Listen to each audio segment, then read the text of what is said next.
पापियों को पाप से है तारती, भव सिंधु सागर से उबारती, भाव सिंधु सागर से है उबारती। भागवत भगवान की है आरती, पापियों को पाप से है तारती। श्री भागवत भगवान की है आरती, पापियों को पाप से है आरती। ये अमर ग्रंथ ये मुक्ति पंथ ये पंचम वेद निराला, नव ज्योति जगाने वाला। ये अमर ग्रंथ ये मुक्ति पंथ ये पंचम वेद निराला, नव ज्योति जगाने वाला। ये अमर ग्रंथ ये मुक्ति पंथ ये पंचम वेद निराला, नव ज्योति जगाने वाला। ये अमर ग्रंथ ये मुक्ति पंथ ये पंचम वेद निराला, नव ज्योति जगाने वाला।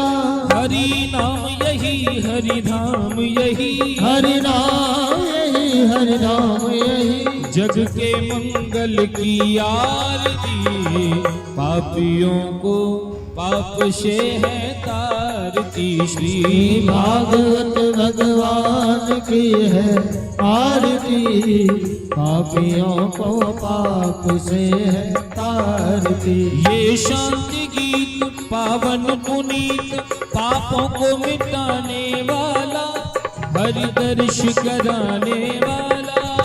ये शांति गीत पावन पुनीत, पापों को मिटाने वाला, हरि दर्श कराने वाला। ये सुख करणी ये दुख हरणी, ये सुख करणी ये दुख हरणी, ये सुख करणी ये दुख हरणी, ये दुख करणी ये दुख हरणी। श्री मधुसूदन की आरती, पापियों को पाप से है तारती। श्री भागवत भगवान की है आरती, पापियों को पाप से है तारती। ये मधुर बोल जगपंथ खोल, सतमार्ग बताने वाला, बिगड़ी को बनाने वाला। ये मधुर बोल जगपंथ खोल, सन्मार्ग दिखाने वाला, बिगड़ी को बनाने वाला। श्री राम यही घनश्याम यही, श्री राम यही घनश्याम यही, घनश्याम यही मेरे राम यही, घनश्याम यही मेरे राम यही। प्रभु महिमा की है आरती, पापियों को पाप से है तारती। श्री भागवत भगवान की है आरती, पापियों को पाप से तारती। हो कर्पूर गौरम करुणावतार, संसार सार भुजगेंद्र हार। सदा वसदं यारवे, भवं भवामि सदा नमामि। त्वमेव माता च पिता त्वमेव, त्वमेव बन्धु च सखा त्वमेव, त्वमेव विद्याधरं त्वमेव, त्वमेव सर्वं मम देवदेव। हे त्वमेव सर्वं मम देवदेव, त्वमेव सर्वं मम देव। एक बार पुनः दोनों हाथ उठा के महामंत्र बोलेंगे। सभी दोनों हाथ उठाएं। ओ हरे कृष्णा कृष्ण कृष्ण हरे हरे, हरे राम राम राम हरे हरे। ओ हरे कृष्ण कृष्ण कृष्ण हरे हरे, हरे राम राम राम हरे हरे। हरे कृष्ण कृष्ण कृष्ण हरे हरे, हरे राम राम राम हरे हरे। ओ हरे कृष्ण कृष्ण कृष्ण हरे हरे, हरे राम राम हरे हरे हरे। कृष्ण कृष्ण कृष्ण हरे हरे, हरे राम राम राम राम हरे हरे। ओ हरे कृष्ण हरे कृष्णा कृष्ण कृष्णा हरे हरे हरे राम राम राम हरे हरे। बोले भागवत महापुराण की जय। जलेन शीतल ही गणम मंत्र पुष्पांजलि हरि ओम ओम जुनेन जगमय जंत देवस्थान धर्माण धर्मान्ना चन्नादे हनाकं हेमाना सजंद्र पूर्वे शाध्याः सन्तु देवाः हरि ओम एकदन्ताय विद्महे वक्रतुण्डाय धीमहि तन्नो सिद्धन्ते प्रचोदयात् हरि ओम नंदनंदनाय विद्महे यशोदानंदनाय धीमहि तन्नः श्रीकृष्णः प्रचोदयात् श्रीवन्दे कामकुलचम्पकपाटलब्जे पुनः गजाति गर्वीलरसालपुष्पे बिल्वप्रवालतुलसीदलमञ्जरीवे सम्पूजयामि जगदीश्वर मे प्रसीद। नाना सुगन्ध पुष्पाणि यथाकालो भवानि च पुष्पाञ्जलिमया दत्तग्रहाण परमेश्वरः साङ्गाय सपरिवार मन्त्र पुष्पाञ्जलि समर्पयामि। बोले भागवत महापुराण की जय। योग्य नारायण भगवान की श्री वृंदावन बिहारी लाल की राधा रानी सरकार की राधा वल्लभ लाल की जय जय श्री राधे। सभी यथास्थान बैठ जाएंगे। बैठ करके आज द्वितीय दिवस की पावन कथा में आप हम सभी प्रवेश करेंगे। मेरा सभी से निवेदन है आप सभी यथास्थान पाकर अपने अपनी जगह बैठ जाएं। आज बड़े ही सुंदर अवसर से आप हम सभी भगवान की पावन द्वितीय दिवस की पावन कथा में प्रवेश करेंगे। जय जय श्री राधे जय जय श्री श्याम। एक बार सभी प्रेम से कहिए श्री राधे राधे राधे जय राधे राधे जय राधे राधे।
राधे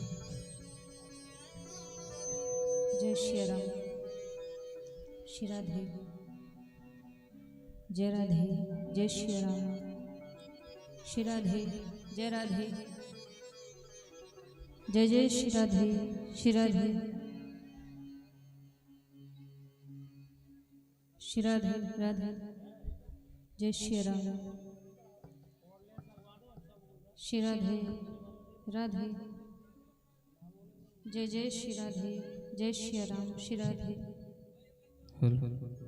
श्री राधे राधे श्री राधे राधे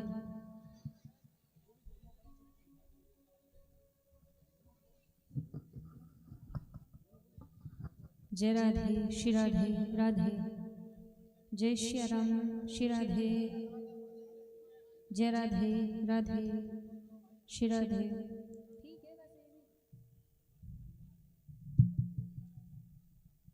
जय श्री राम श्री राधे राधे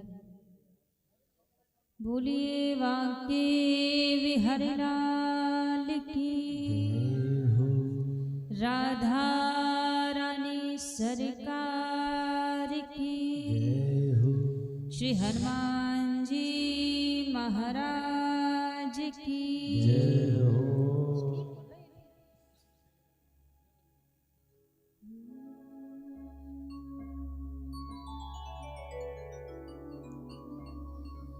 हरि ओम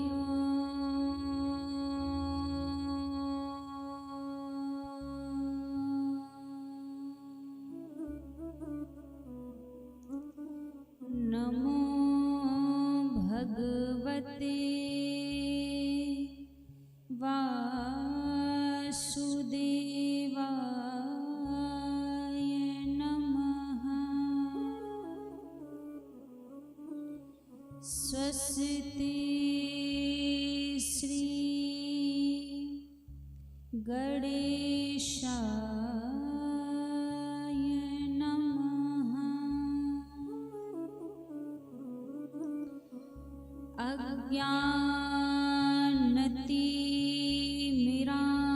अज्ञानतिमिरान्धस्य ज्ञानाञ्जनशलाकया चक्षुरुन्मीलितं येन तस्मै श्री गुरुवे नमः। सच्चिदानन्दरूपाय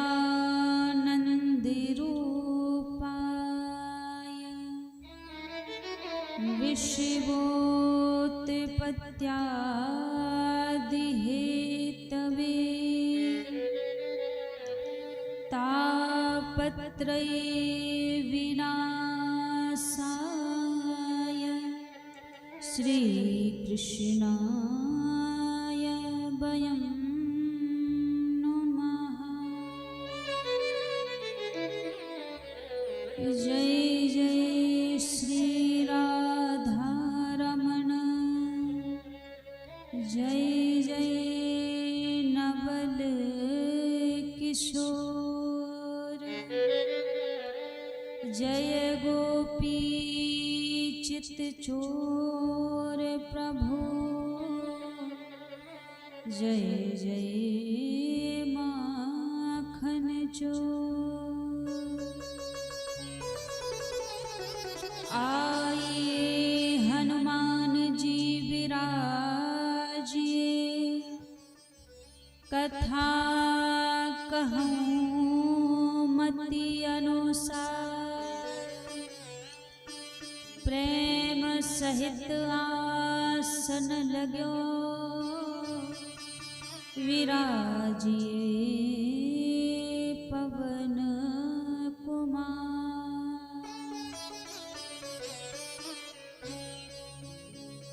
हरे कृष्ण कृष्ण कृष्ण हरे हरे, हरे कृष्ण कृष्ण कृष्ण हरे हरे, हरे राम राम राम हरे हरे, हरे राम राम राम हरे हरे। बोलिए श्री राधा रमण लाल की जय हो, श्री बांके बिहारी लाल की जय हो, श्री राधा रानी सरकार की जय हो।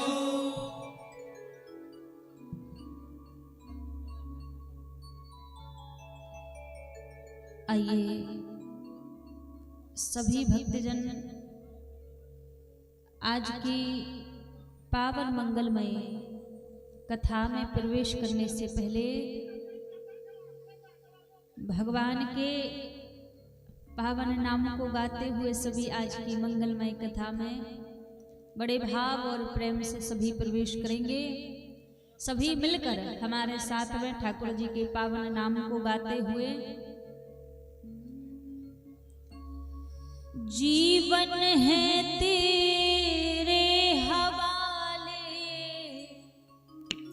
अच्छा, किस किस का जीवन ठाकुर जी के भरोसे है? आपका जीवन है? उनके भरोसे जीवन है तभी यहाँ बैठे हो, वरना घर में सो रहे होते आराम से। सभी मिलकर कहेंगे जीवन है तेरे हवाले मुरलिया वाले, जीवन है तेरे हवाले मुरलिया वाले, जीवन है तेरे हवाले मुरलिया वाले, जीवन है तेरे हवाले मुरलिया वाले, बाके मुरलिया वाले तिरछी नजरिया वाले, बाकी मुरलिया वाले तिरछी नजरिया वाले, बांके मुरलिया वाले तिरछी नजरिया वाले, बाकी मुरलिया वाले तिरछी नजरिया वाले। जीवन है जीवन है जीवन है तेरे हवाले मुरलिया वाले, जीवन है तेरे हवाले मुरलिया वाले, जीवन है तेरे हवाले मुरलिया वाले, जीवन है तेरे हवाले मुरलिया वाले। बांके बिहारी लाल की जय हो।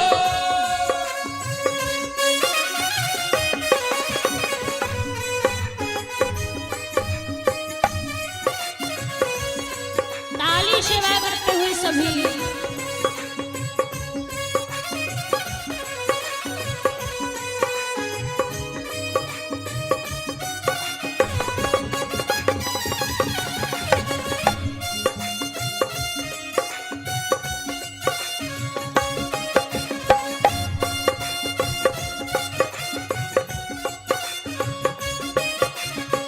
मैं कठपुतली तेरे हाथ की, मैं कठपुतली तेरे हाथ की, मैं कठपुतली तेरे हाथ की, मैं कठपुतली तेरे हाथ की, तेरे हाथ की हाँ तेरे हाथ की, तेरे हाथ की हाँ तेरे हाथ की, मैं कठपुतली तेरे हाथ की, मैं कठपुतली तेरे हाथ की।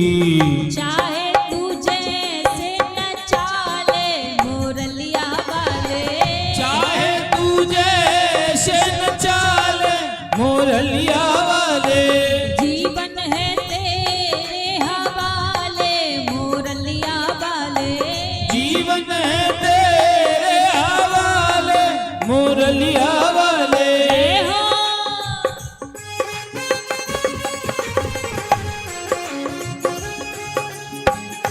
सावरी सरकार की जय हो।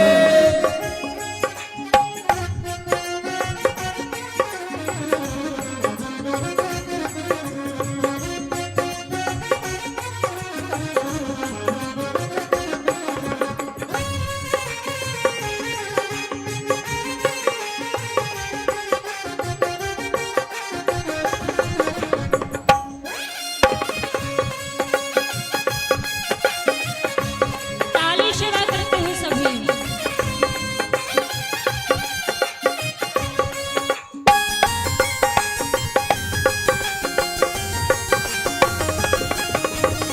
जय हो।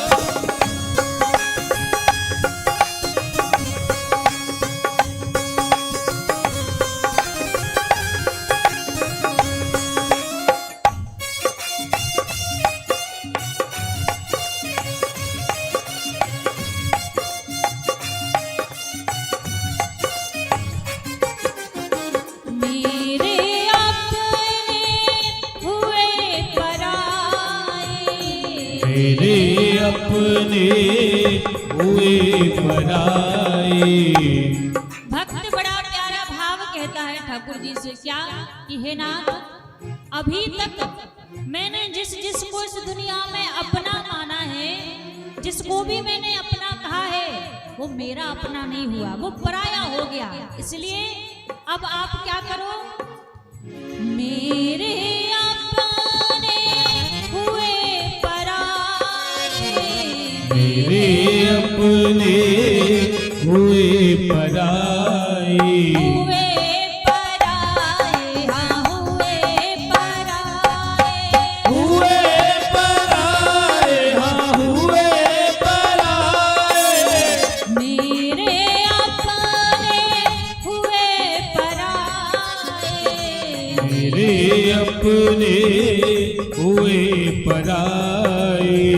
अब तो तू ही अपना ले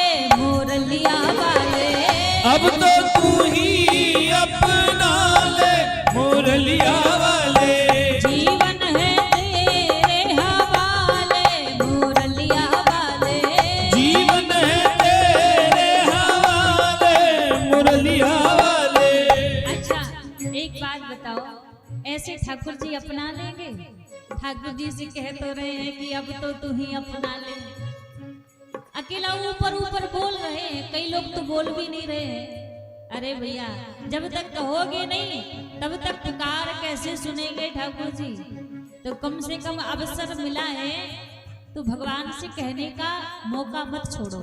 जरा हाथ ऊपर खड़े करके सभी मिलकर कहिए, सबके हाथ ऊपर होने चाहिए। जीवन है तेरे हवाले मुरलिया वाले। जीवन है तेरे हवाले मुरलिया वाले। जीवन है तेरे हवाले मुरलिया वाले। जीवन है तेरे हवाले मुरलिया वाले। बांके मुरलिया वाले तिरछी नजरिया वाले। बाकी मुरलिया वाले तिरछी नजरिया वाले। जीवन है तेरे हवाले मुरलिया वाले। जीवन है तेरे हवाले मुरलिया वाले। बांके बिहारी लाल की जय हो बंसी वाले की। जय हो।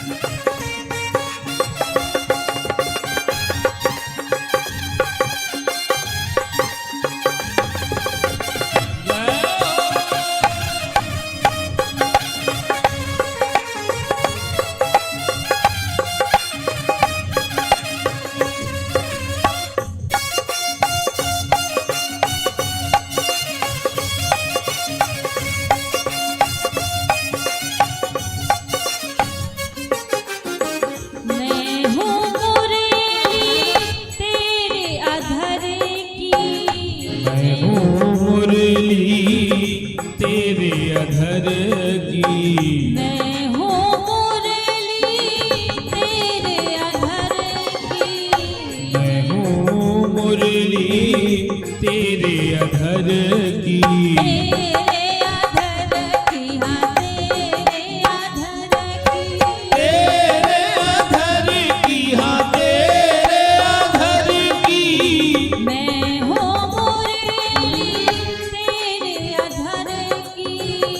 मैं हूँ मुरली तेरे अधर की। चाहे तू जैसे बजा ले मुरलिया वाले। चाहे तू जैसे बजा ले मुरलिया वाले। जीवन है तेरे हवाले मुरलिया वाले। जीवन है तेरे हवाले मुरलिया वाले। जीवन है तेरे हवाले मुरलिया वाले। जीवन है तेरे हवाले मुरलिया वाले। जीवन है तेरे हवाले मुरलिया वाले। जीवन है तेरे हवाले मुरलिया वाले। जीवन है तेरे हवाले मुरलिया वाले। जीवन है तेरे हवाले मुरलिया वाले। एक बार सभी दोनों हाथ उठाएं जिनका जीवन ठाकुर जी के सहारे है। दोनों हाथ उठा करके कहिए, जब तक पुकार नहीं होगी तब तक सरकार सुनेंगे कैसे? दोनों हाथ उठा के कहिए उनसे, जीवन है तेरे हवाले मुरलिया वाले। जीवन है दोनों हाथ लगे मुरलिया वाले। जीवन है तेरे हवाले मुरलिया वाले। जीवन है तेरे हवाले मुरलिया वाले। जय राधे राधे जय राधे राधे जय राधे राधे जय राधे राधे जय राधे राधे जय राधे राधे जय राधे राधे जय राधे राधे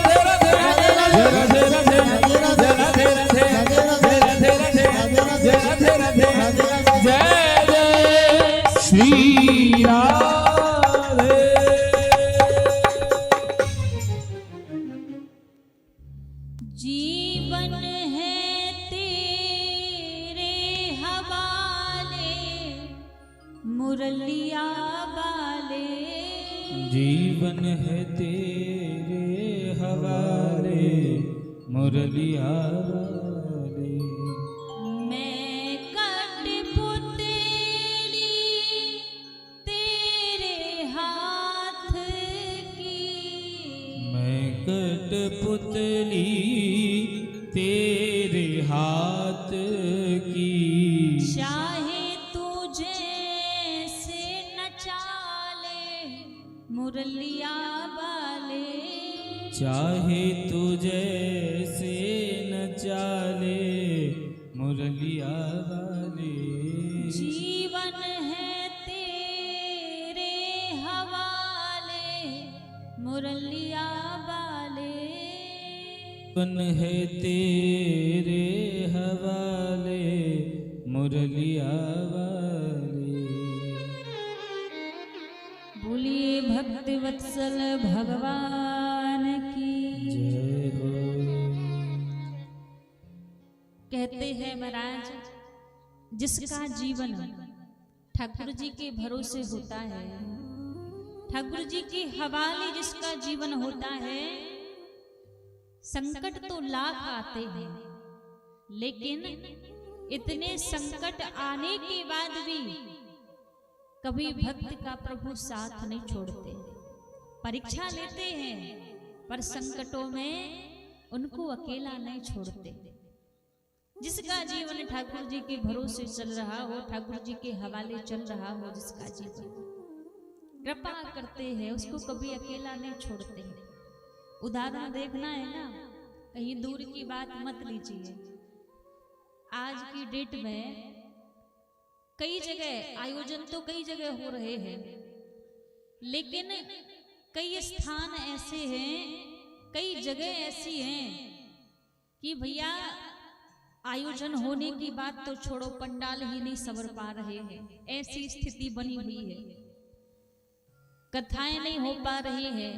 लेकिन आज बिहारी जी की कृपा देखो, अभी 2 घंटे पहले आपस में चर्चा हो रही थी कि पता नहीं आज कथा हो पाएगी या नहीं हो पाएगी। हमने भैया लोगों से कहा कि देखो, जैसी ठाकुर जी की मर्जी होगी वही होगा। उनकी इच्छा के आगे, उनकी मर्जी के आगे ना हमारी चलेगी ना आपकी चलेगी। मर्जी जो उनकी होगी वही होगा। तो कम से कम ठाकुर जी की कृपा इतनी है कि हमारी कथा का क्रम नहीं टूटने दिया।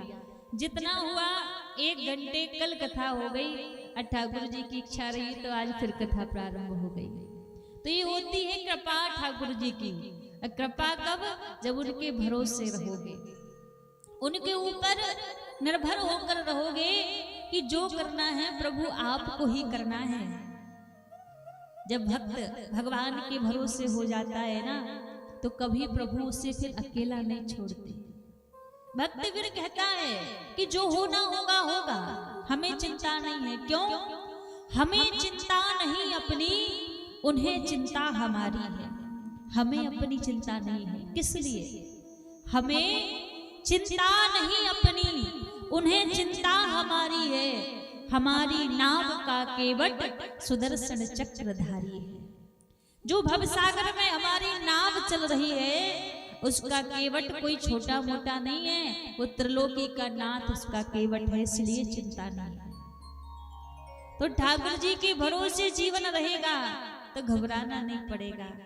कहीं बीच भवन में प्रभु अकेला नहीं छोड़ेंगे, हमेशा भक्त का साथ देते हैं। आज ये परम सौभाग्य हम सभी को प्राप्त हुआ है भगवान की पावन कथा को श्रवण करने का, कथा को सुनने का।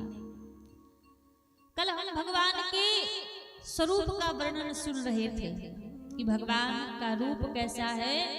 सच्चिदानंद रूपाय विश्वोत्पत्त्यादि हेतवे तापत्रय विनाशाय श्री कृष्णाय वयं नमः। भगवान का रूप कैसा है? कहा सच्चिदानंद स्वरूप है परमात्मा। भगवान का सच्चिदानंद स्वरूप है।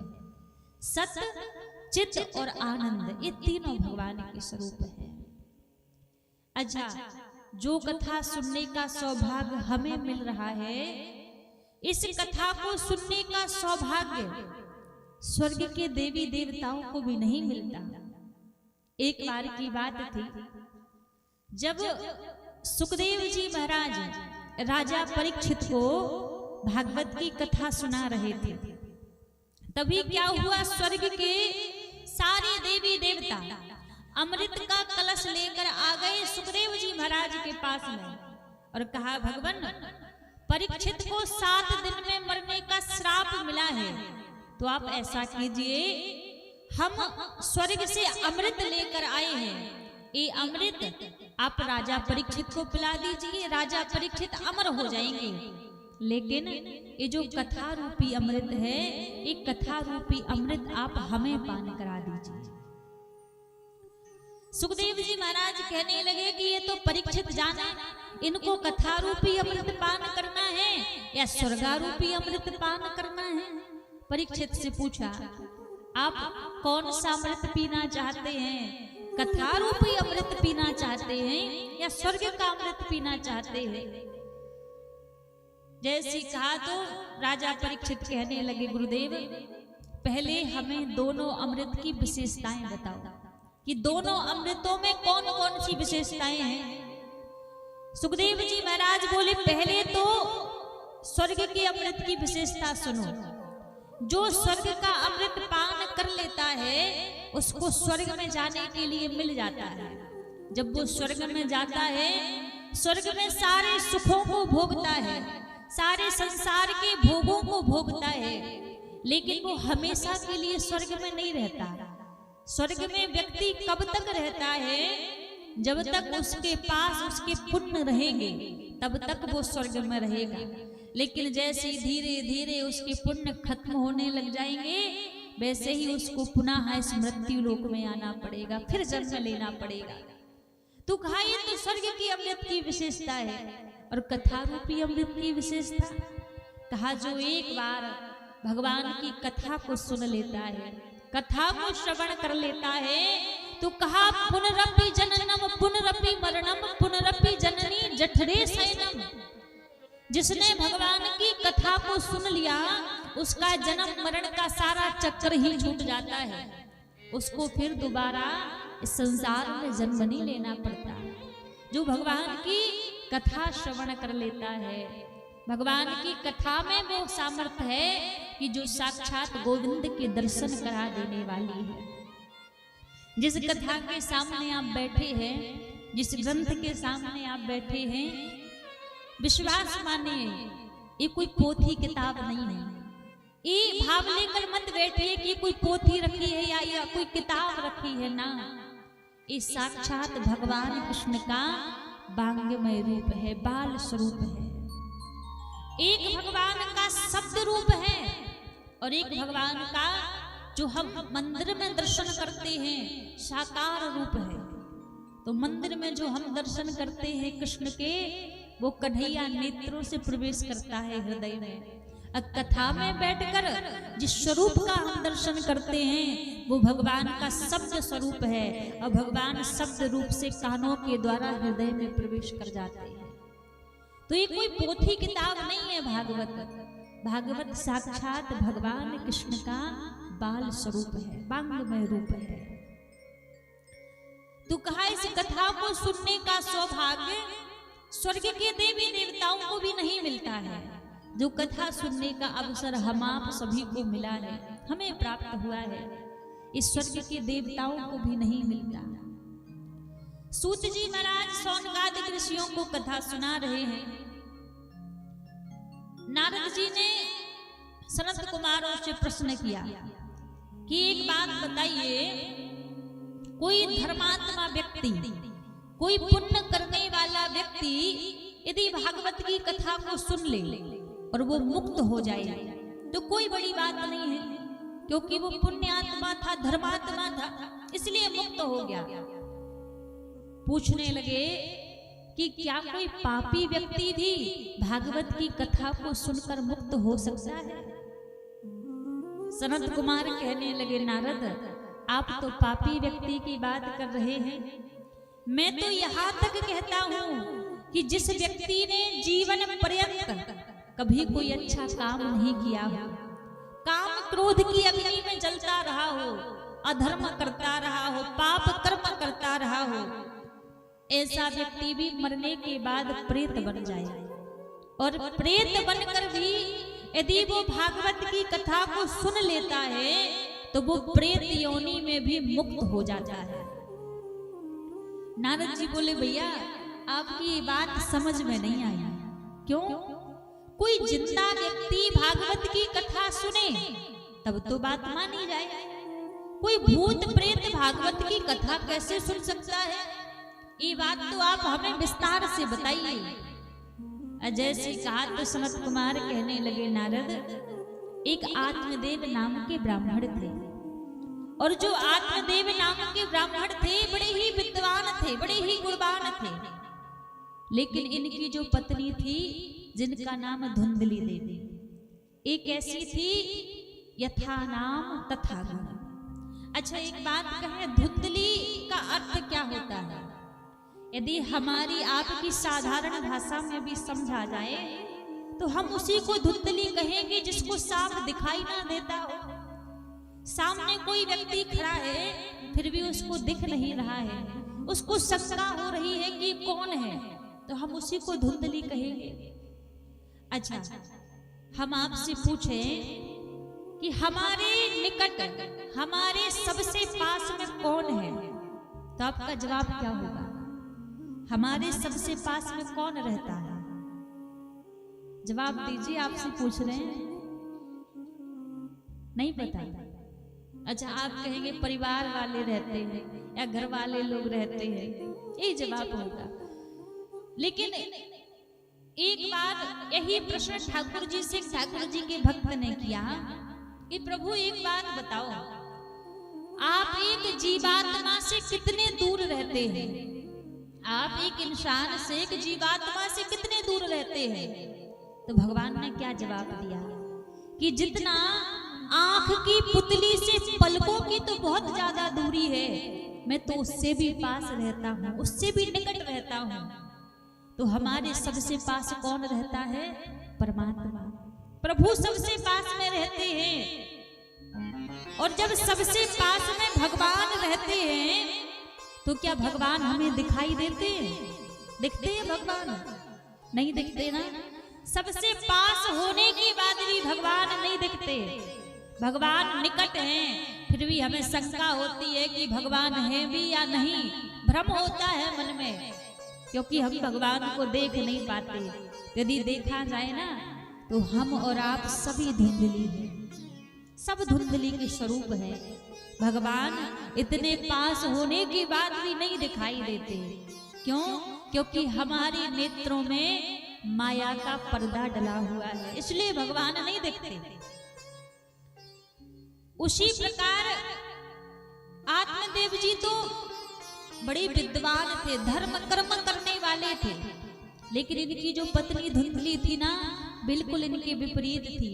कभी धर्म कर्म नहीं करती, कभी पूजा पाठ नहीं करती, कभी भगवान का नाम नहीं जपती, कभी सत्संग नहीं करती, बस दिखावा करती रहती। सब कुछ था इनके पास में लेकिन कोई संतान नहीं थी। आज एक साधु आत्मदेव जी के घर में भिक्षा मांगने के लिए आए, और भिक्षा मांगने के लिए जैसे आए आवाज लगाई भिक्षाम देहि। आत्मदेव जी अपने घर में गए और कुछ भिक्षा लेकर आए। इतने में क्या हुआ, आत्मदेव जी के घर के आंगन में जो तुलसी का पौधा लगा हुआ था वो सूखा हुआ था। तो संत कहने लगे, हे विप्र देवता, आपके घर के आंगन में जो तुलसी का वृक्ष लगा हुआ है आप इसको क्या जल नहीं देते? आपके घर के आंगन की तुलसी सूखी हुई है। आत्मदेव जी बोले, महाराज नित्य प्रति जल देते हैं, रोज जल देते हैं, लेकिन फिर भी कभी ये तुलसी हरी भरी नहीं होती, हमेशा सूखी रहती है। संत के मुख से वैसे ही वचन निकले कि महाराज क्षमा कीजिएगा, हमें लगता है कि आपके घर कोई संतान नहीं है तो तुलसी मैया आपके हाथ का जल स्वीकार नहीं करती, इसलिए क्षमा करना, हमें भिक्षा नहीं ले सकते। इतना कहकर संत वहां से खाली हाथ चले गए। आज आत्मदेव जी को बड़ा कष्ट हो रहा है कि आज एक संत मेरे द्वार पर आकर खाली लौट कर चले गए, तो ऐसा जीवन किस काम का कि संत सेवा भी ना कर सकूं। तुलसी मैया मेरे हाथ का जल स्वीकार नहीं कर रही हैं, तो ऐसा जीवन किस काम का। देखो तुलसी की बड़ी महिमा होती है। कहते हैं जिस घर के आंगन में तुलसी महारानी विराजती हैं वो घर मंदिर के समान होता है, और जिस घर के आंगन में तुलसी नहीं होती, आप बड़े महल अटारी की तरह बना लो, खूब शीश महल की तरह चपका लो, लेकिन यदि घर के आंगन में तुलसी नहीं है तो वो घर नरक के बराबर माना जाता है। तुलसी की बड़ी महिमा है, क्योंकि तुलसी भगवान की प्रियतमा है। आज घर के आंगन की तुलसी सूखी थी आत्मदेव जी के, तो संत चलकर आए थे घर पे, लेकिन फिर भी खाली हाथ लौटकर चले गए। ऐसे ही जब श्री हनुमान जी महाराज लंकापुरी गए माता जानकी की खोज करने के लिए, तो भगवान से बोल कर गए थे जल्दी लौट कर आ जाऊंगा, और लंकापुरी में भ्रमण कर रहे थे। अब जब भ्रमण कर रहे थे तो विचार करते ये तो दैत्यों की नगरी है, ये तो राक्षसों की नगरी है, यहाँ ज्यादा देर तक रुकना नहीं है, जल्दी से माँ की खोज करके लौट कर चला जाऊंगा।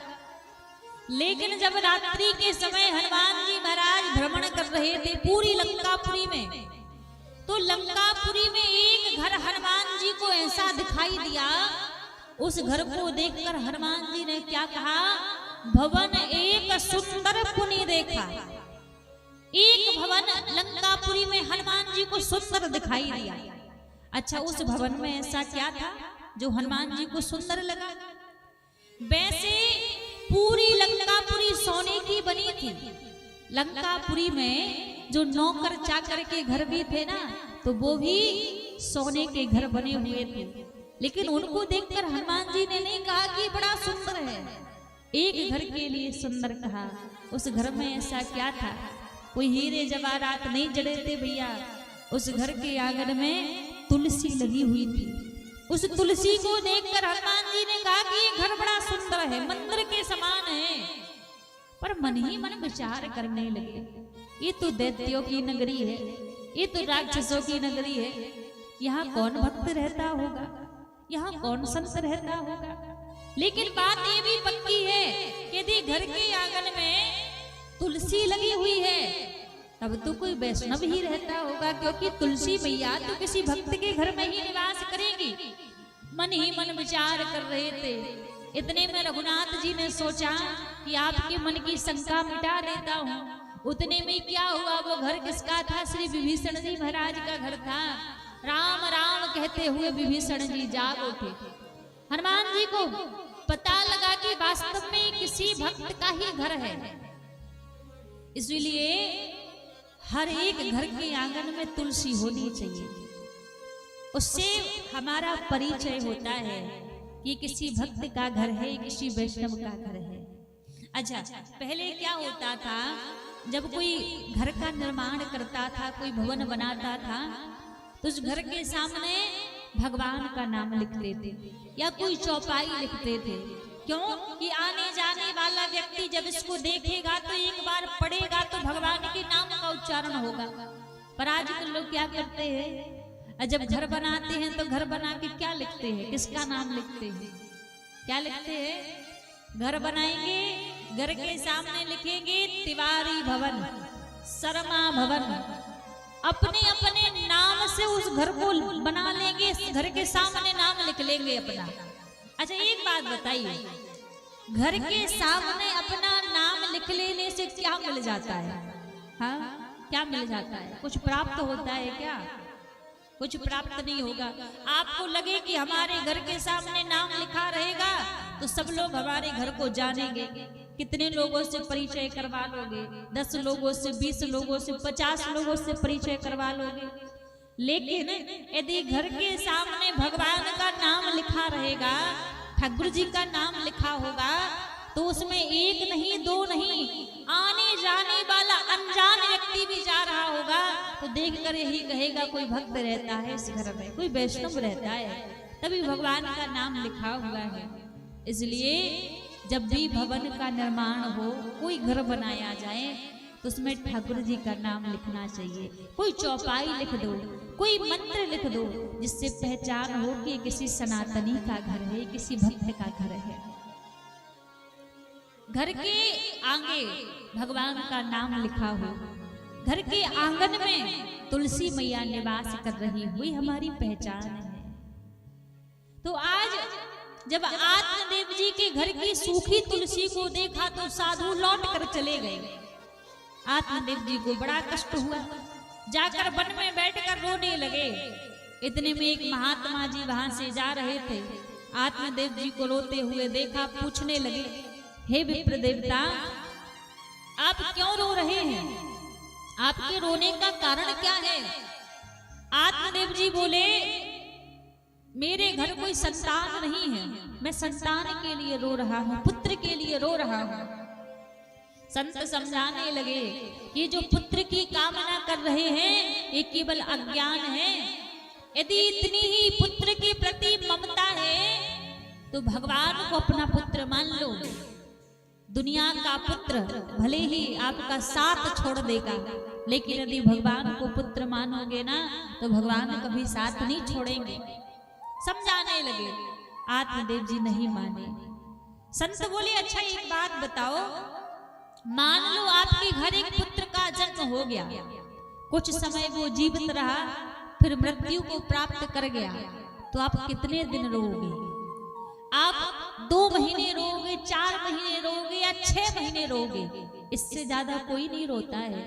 फिर आप विचार करोगे कि किस्मत में नहीं था तो भगवान ने ले लिया। लेकिन सोचो, यदि पुत्र होने के बाद कुपुत्र निकल आया, दुराचारी निकल आया, तो 2-4 महीने नहीं, पूरे जीवन भर रुलाएगा। जैसे समझाया, आत्मदेव जी बोले, ना, मुझे तो अपना पुत्र चाहिए। संत को दया आ गई, एक फल दे दिया, कहा जाओ जाकर फल अपनी पत्नी को खिला देना, सुंदर पुत्र का जन्म होगा। उस फल को लेकर आत्मदेव जी धुंधली के पास आए, कहा इस फल को खा लो, पुत्र का जन्म होगा। धुंधली ने वो फल नहीं खाया। इसकी बहन ने भड़का दिया कि तुम चिंता मत करो, मैं अभी गर्भ से हूँ, मेरे गर्भ से जो बालक जन्म लेगा मैं लाकर तुम्हें दे दूंगी, तुम घबराओ मत, चिंता ना करो। झूठ बोल दिया आत्मदेव जी से कि मैंने फल खा लिया, फल खाने से बड़ा फायदा है, और वो फल जाकर गाय को खिला दिया। अब धीरे धीरे समय बीता, इसकी बहन के घर एक पुत्र ने जन्म लिया। वो रातों रात धुंधली को दे गई, किसी को खबर भी नहीं हुई, धुंधली को दे गई। पूरे महल में डंडोरा पीट दिया कि पुत्र का जन्म हुआ है, पुत्र का जन्म हुआ है। आत्मदेव जी तो बड़े प्रसन्न हो रहे हैं कि भगवान की कृपा से हमारे घर भी संतान का जन्म हुआ है, पुत्र की प्राप्ति हुई है। लेकिन महाराज, जो फल गाय को खिलाया था, कहते हैं संत का वचन और संत की प्रसादी कभी खाली नहीं जाती, कभी व्यर्थ नहीं जाती। जब वो फल जिस गाय को खिलाया था तो कुछ समय बाद उस गाय ने भी एक बालक को जन्म दिया, जिस बालक के कान केवल गाय के समान थे, पूरी देह मानव के जैसी, गैया जैसे कान थे, मानव जैसी देह, और दुनिया अचरज कर रही, हरी माया तो देखो, भगवान की माया देखो कि एक गाय ने एक बालक को जन्म दिया है। अब तो आत्मदेव जी बड़े प्रसन्न कि जहां एक पुत्र मांगा था भगवान ने 2-2 पुत्र दे दिए। दोनों का नामकरण किया। जो मोल का पुत्र लिया था, जो उसकी बहन का पुत्र था, उसका नाम धुंधकारी रखा, और जो गाय का पुत्र था उसका नाम गोकर्ण रखा। अब धीरे धीरे दोनों बड़े होने लगे। अब गोकर्ण जी तो सत्य की प्रसादी थे, हृदय से ही ज्ञानी थे, भगवान के भक्त थे। लेकिन जो धुंधकारी था ये अपनी माँ का लाडला था, माँ के लाड़ प्रेम में बिगड़ गया, मदरा पान करने लगा, मांस का सेवन करने लगा। एक दिन आत्मदेव जी ने धुंधकारी को अपने पास बिठाया, पास बिठा कर कहने लगे, बेटा तू मंदरा पान करता है, मांस का सेवन करता है, ये महापाप है, इसको छोड़ दे, इसका त्याग कर दे, अपराध लगेगा, पाप लगेगा। अब जैसे कहा कि अपराध लगेगा, धुंधकारी चिल्लाने लगा अपने पिता के ऊपर कि अरे मैं जो करता हूँ सब अच्छा करता हूँ, मुझे रोका मत करो। चिल्लाकर वहां से भाग गया। अब भैया जब चिल्ला कर गया तो आज आत्मदेव जी को संत की कही बातें याद आ रही हैं। संत ने क्या कहा था कि पुत्र होने के बाद यदि कुपुत्र निकल आया तो जीवन भर रुलाएगा। आज वो बातें याद आ रही हैं कि पुत्र तो हुआ लेकिन कुपुत्र निकला जो आज रुला रहा है। अब अपने घर में बैठकर रो रहे थे, इतने में क्या हुआ, गोकर्ण जी आए। गोकर्ण जी बोले, पिताजी आप क्यों रो रहे हैं, क्या बात है? आत्मदेव जी कहने लगे, बेटा मेरा पुत्र धुंधकारी मेरी कोई बात नहीं मानता है, मेरे स्वर्ग जैसे घर को नरक बना दिया है, मैं करूं तो क्या करूं, मेरी कुछ समझ में नहीं आ रहा है। गोकर्ण जी बोले, पिताजी यदि मेरी बात मानो तो सबसे पहले ये मेरा मेरा करना छोड़ दो। मेरा घर, मेरा पुत्र मेरी बात नहीं मान रहा है। सच बात तो ये है यहाँ पर कोई किसी का नहीं है, ना घर हमारा है, ना परिवार हमारा है, ना धन वैभव हमारा है, ना इस संसार के संबंध हमारे हैं। दुनिया की तो बात छोड़ दो, जिस शरीर को हम कहते हैं ना मैं बड़ा सुंदर हूँ, इस शरीर भी हमारा नहीं है। इस देह की केवल 3 गति होती है, इसको यदि जला दोगे तो राख बन जाएगा, जमीन के अंदर गाड़ दोगे तो कीड़े खा जाएंगे, अब फेंक दोगे तो गीदड़ खा जाएंगे। इस देह की, इस शरीर की चौथी कोई गति नहीं है। ये हाड़ मांस की देह है जिसका हम इतना अभिमान करते हैं कि मैं कितना सुंदर हूँ, इसका होना कुछ नहीं है। इसकी सार्थकता एक ही जगह पर है, कहाँ? भगवान के भजन में। यदि इस शरीर को, इस देह को भगवान की सेवा में नहीं लगाया, धर्म के कार्य में नहीं लगाया, भगवान के भजन में नहीं लगाया, तो शरीर का कुछ भी नहीं होना है। एक दिन जैसे ही चल कर आए थे वैसे ये चला जाएगा। और आज जितने लोग कहते हैं ना कि तू मेरा है, तू मेरा है, मैं तुमसे बड़ा प्रेम करता हूँ, एक दिन जब ऐसा आता है ना, भाई अपने लोग कहने लगते हैं भैया देरी हो रही है, थोड़ा जल्दी करो, साज हो जाएगी तो दे आगनी नहीं दे पाएंगे। इस देह में, इस घट में जो राम बैठा है ना, कीमत उसकी है। आज लोग कहते हैं ना, कोई किसी को बड़ा पद मिल जाए, कोई बड़ा पैसे वाला हो जाए, तो लोग कहते हैं अरे मेरी पूंछ है, लोग मुझे जानते हैं, मुझे पूछते हैं, मेरे पद का मान सम्मान करते हैं। लेकिन भैया भ्रम में आप जी रहे हैं। यहाँ आपकी पूंछ नहीं है, आपके अंदर जो राम बैठा है, जो श्वासों की चाबी भर रहा है, पूंछ उसकी है। यदि घट में जो राम बैठा है वो निकल कर चला जाए तो फिर लोग क्यों नहीं कहते कि अरे ये तो हमारे हैं, तो घर में ही रहेंगे, इनको हम कहीं लेकर नहीं जाएंगे। अच्छा, संसार की सच्चाई जानते हो कितनी है? ध्यान दीजिएगा। एक बार क्या हुआ, एक बालक अपने घर की छत से पतंग उड़ा रहा था। ध्यान से सुनिएगा। पतंग उड़ा रहा था तो वो पतंग कट गई और पतंग जाके एक संत की कुटिया में जाकर गिरी। वो पतंग को ढूंढते ढूंढते जब संत के पास पहुंचा तो संत कहने लगे, बेटा तू पतंग तो बड़ी अच्छी उड़ा लेता है और क्या क्या काम आता है?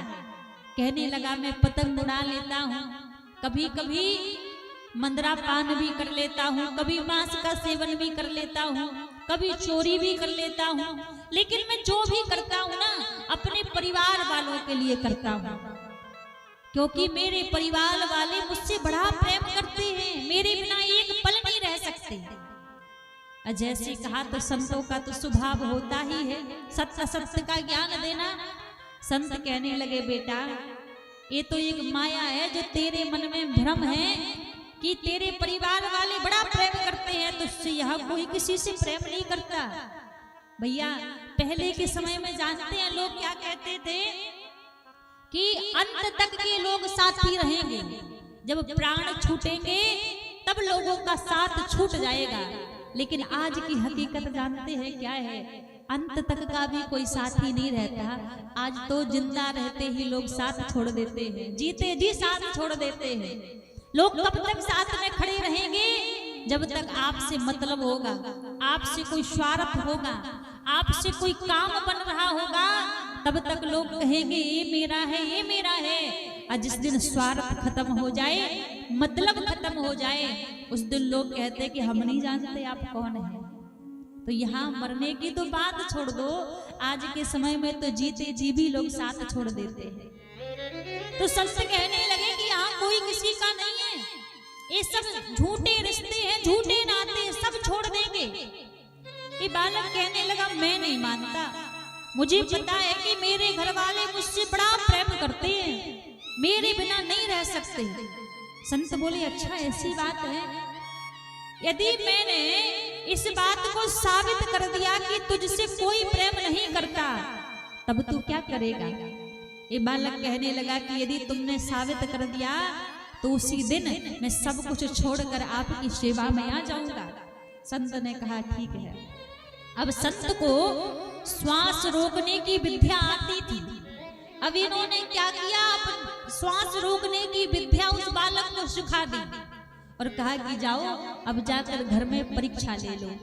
वो बालक आया अपने घर में, और घर में आकर अपनी माँ से बोला माँ मेरी थोड़ी तबीयत ठीक नहीं है, मैं अपने कमरे में जाकर आराम कर रहा हूँ, लेकिन माँ यदि मुझे ज्यादा कुछ हो जाए, ज्यादा तबीयत बिगड़ जाए, तो पास में ही मेरे गुरुजी रहते हैं, उनको बुला लेना। माँ ने कहा ठीक है, ऐसे बोल रहा होगा। जाकर अपने कमरे में लेट गया, और जैसे कमरे में लेटा जाकर अपनी श्वासों को रोक लिया, श्वास रोक कर लेट गया। अब इतने में पत्नी गई अंदर जगाने के लिए, और जैसे पत्नी जगाने के लिए गई कि अजी उठिए चलकर भोजन कर लो, और जैसे हिलाया डुलाया तो देखा हाथ पकड़कर सांस ही नहीं चल रही है उसकी। पत्नी तो चिल्लाने लगी, रोने लगी। पूरे घर वाले इकट्ठे हो गए, सब बोले अभी अभी तो इतना बढ़िया चल कर आया था, इतने जल्दी क्या हो गया? मोहल्ले वाले लोग इकट्ठे हो गए, शमशान ले जाने की तैयारी होने लगी। इतने में क्या हुआ, माँ को याद आया कि मेरे बेटे ने कहा था यदि ज्यादा कुछ हो जाए तो मेरे गुरुजी को बुला लेना। माँ कहने लगी एक बार संतुष्टि हो जाएगी, मेरे बेटे के गुरुदेव को बुलवा दो, गुरुजी को बुलवा दो, फिर शमशान लेकर जाना। गुरुजी को बुलाया, गुरुजी एक पुड़िया में कुछ दवाई लेकर आए। अब जैसी दवाई लेकर आए, गुरुजी तो सिद्ध महात्मा थे, कोई छोटे मोटे संत नहीं थे, सिद्ध महात्मा थे।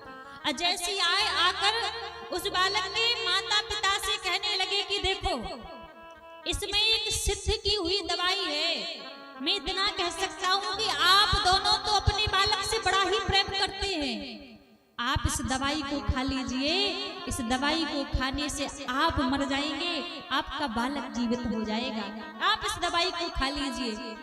माता पिता दोनों एक दूसरे की तरफ देखने लगे, कहा महाराज अभी कोई ज्यादा अवस्था नहीं हुई है, दूसरा बालक हो जाएगा, हम मरना नहीं चाहते, मना कर दिया दवाई को खाने से। पत्नी से कहा आप तो कहती हो ये मेरे प्राण धन है, इनके बिना मैं एक दिन भी नहीं रह सकती, तो आप इस दवाई को खा लो, आप मर जाओगी, आपका पति जीवित हो जाएगा। पत्नी ने मना कर दिया, महाराज मुझे मरना नहीं है, मैं दूसरा विवाह कर लूंगी। आस पड़ोस के जितने लोग खड़े थे सबसे कहा कि आप इस दवाई को खा लो, आप मर जाओगे, बालक जीवित हो जाएगा। सबने मना कर दिया, भैया हमें नहीं मरना है, हम इस दवाई को नहीं खाएंगे। संत कहने लगे अच्छा मेरा तो शिष्य था, मैं तो बड़ा प्रेम करता था, मैं ही इस दवाई को खा लेता हूँ, मैं मर जाऊंगा, मेरा शिष्य जीवित हो जाएगा। सब कहने लगे हाँ बाबा जी आप ही खा लो, संतों का जीवन ही उपकार के लिए होता है, आप इस दवाई को खा लो। और जैसे उस पुड़िया को खोला उसमें कोई दवाई नहीं थी, मिश्री के दाने रखे हुए थे। संत ने लिया और मिश्री के दानों को खाया, वो बालक उठकर खड़ा हो गया। संत बोले देख तू जो कह रहा था कि सब मुझसे कितना प्रेम करते हैं, तूने देख लिया किसका कितना प्रेम है तेरे लिए। यहाँ संसार में कोई किसी से प्रेम नहीं करता भैया, ये तो केवल झूठे कहने की बात होती है कि हम आपके बिन मर जाएंगे, हम आपके बिना नहीं रह पाएंगे। आज तक देखा है कि एक आध कोई मरा हो तो दो चार पीछे से जाकर प्राण त्याग दिए हो कि हम नहीं रह पाएंगे तो हम तो प्राण त्याग देंगे। कोई किसी के लिए नहीं मरता है। यहाँ रिश्ते केवल स्वार्थ के बनते हैं, यहाँ कोई किसी का नहीं है। अकेले आए हैं, अकेले ही जाना है। सबकी बात छोड़ दो, ये देह भी जिसका हम अभिमान करते हैं, मैं कितना सुंदर हूँ, ये देह भी साथ नहीं देती है। साथ कुछ देता है ना तो केवल मात्र भगवान का नाम ही साथ देता है। और प्रभु के नाम को छोड़कर ही हम बैठ जाते हैं, भगवान का नाम ही नहीं हम गाना चाहते। और ऐसे जीवन को पाकर यदि भगवान का नाम नहीं गाया तब तो भैया जीते जी भी जीवन मरने के समान है। क्योंकि कहते हैं ना राम नाम लीन हो,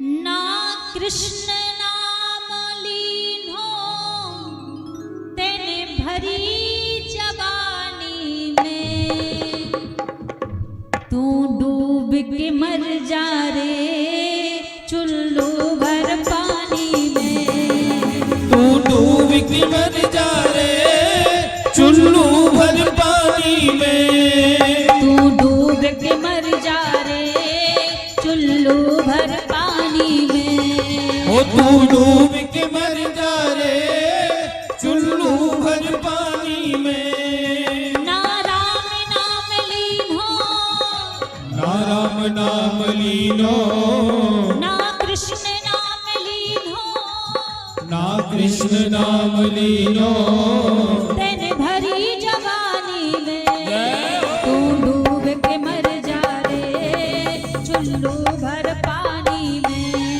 तू डूब के मर जा रे चुल्लू भर पानी में। तू डूब के मर जा रे चुल्लू भर पानी में। तू डूब के मर जा रे चुल्लू भर पानी में। जय हो।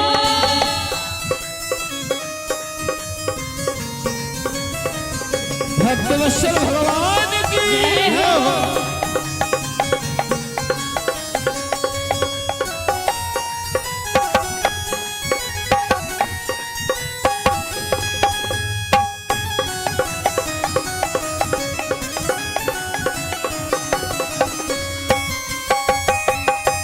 हरि बोल।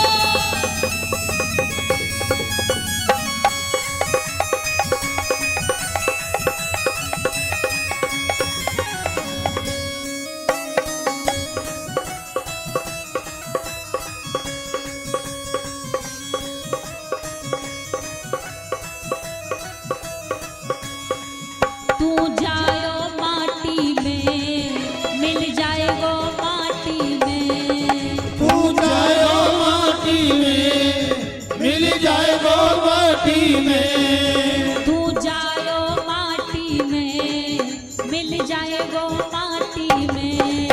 तू जायो माटी में मिल जाएगो माटी में। एक दिन काया तेरी कस जाएगी काठी में। एक दिन काया तेरी कस जाएगी काठी में। पानी का बबूला है, पानी का बबूला है मिल जाएगो पानी में। तू डूब के मर जा रे चुल्लू भर पानी में। तू डूब के मर जा रे चुल्लू भर पानी में। ना राम नाम लीन हो। ना राम नाम लीनो। अच्छा एक बात बताओ, इस देह को इन हाथों को सवार के रखोगे है ना, ज्यादा खर्च ना हो जाए, इन हाथों से थोड़ी सी ज्यादा मेहनत ना हो जाए, वरना थोड़े छोटे हो जाएंगे, पतले हो जाएंगे, इसलिए संभाल के रख लो है ना। कुछ नहीं होने वाला इसका, इस शरीर का कुछ नहीं होना। कितना भी सवार के रख लोगे, अंत में आग ही लगनी है, राख ही बनेगा, मिट्टी ही बनेगी और कुछ नहीं होना है। कम से कम जब तक समय है तो भगवान के नाम में लगा दो, भगवान की सेवा में लगा दो। तो हाथ ऊपर खड़े करके सभी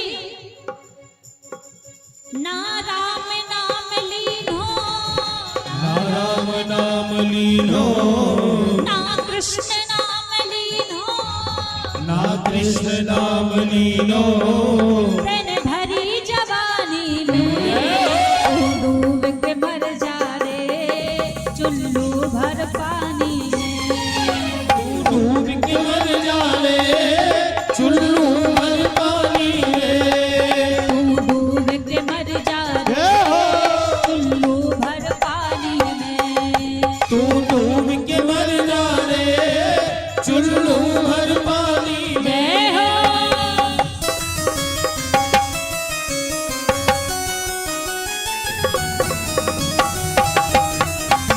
रामचंद्र भगवान की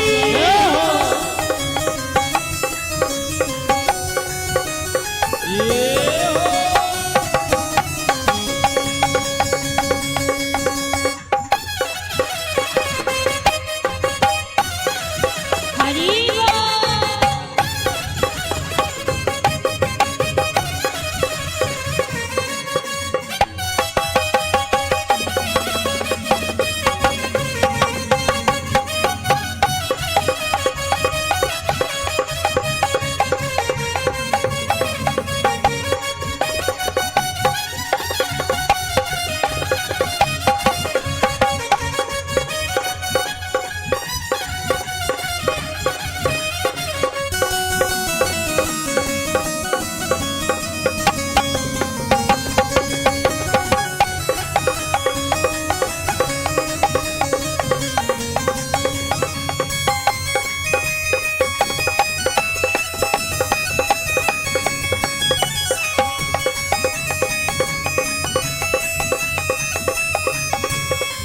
क्यों करता मेरा मेरा, यहाँ कुछ भी नहीं है तेरा। क्यों करता मेरा मेरा, या कुछ भी नहीं है तेरा। क्यों करता मेरा मेरा, यहाँ कुछ भी नहीं है तेरा। क्यों करता मेरा मेरा, या कुछ भी नहीं है तेरा। एक दिन होगा भैया तेरा मरघट में डेरा। एक दिन होगा भैया तेरा मरघट में डेरा। कुछ कमाई के लिए जा रे, कुछ कमाई के ले जा रे, कुछ कमाई नहीं पायो, कुछ कमाई नहीं पायो। ऐसी जिंदगानी में तू डूब के मर जा रे चुल्लू भर पानी में। तू डूब के मर जा रे चुल्लू भर पानी में। तू डूब के मर जा रे चुल्लू भर पानी में। तू डूब के मर जा रे चुल्लू भर पानी में।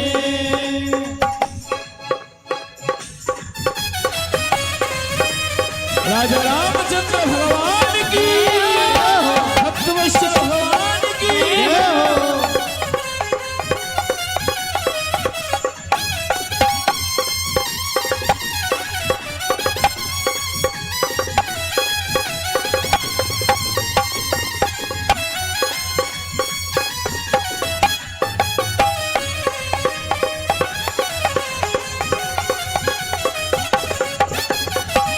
बाकी बिहारी लाल की। जय हो।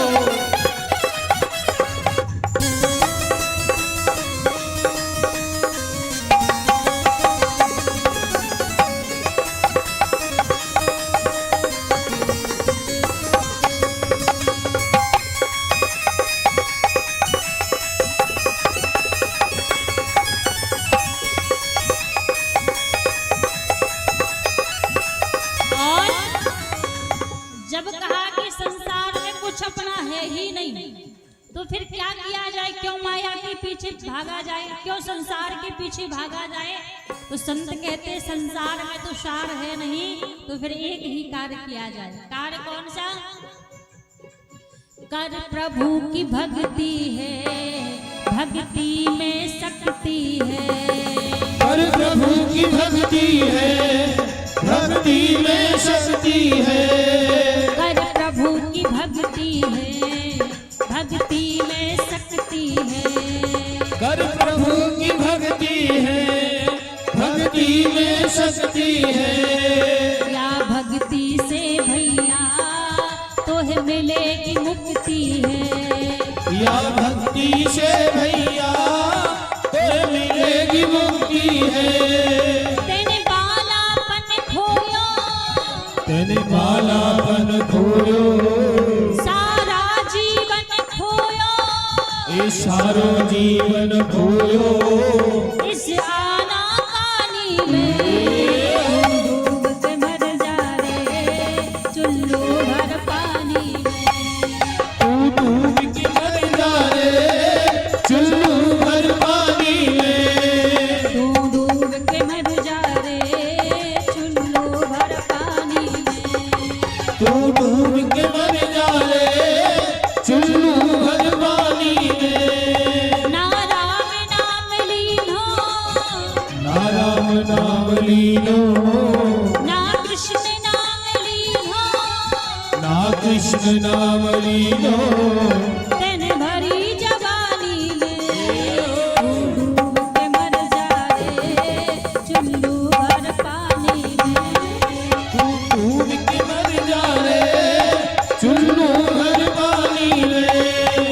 ऐसे नहीं, एक बार दोनों हाथ ऊपर खड़े होकर सभी मिलकर भगवान का नाम गाएंगे। दोनों हाथ ऊपर सबके ऊपर होने चाहिए।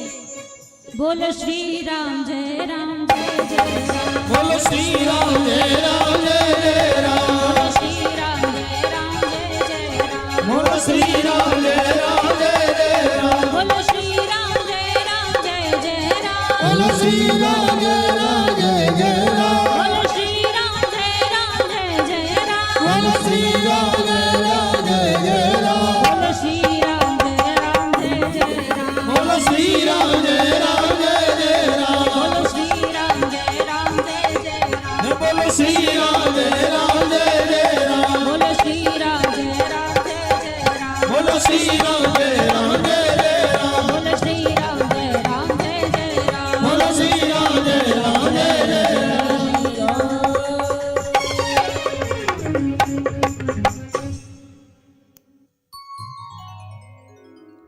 बोलिए बांके बिहारी लाल की।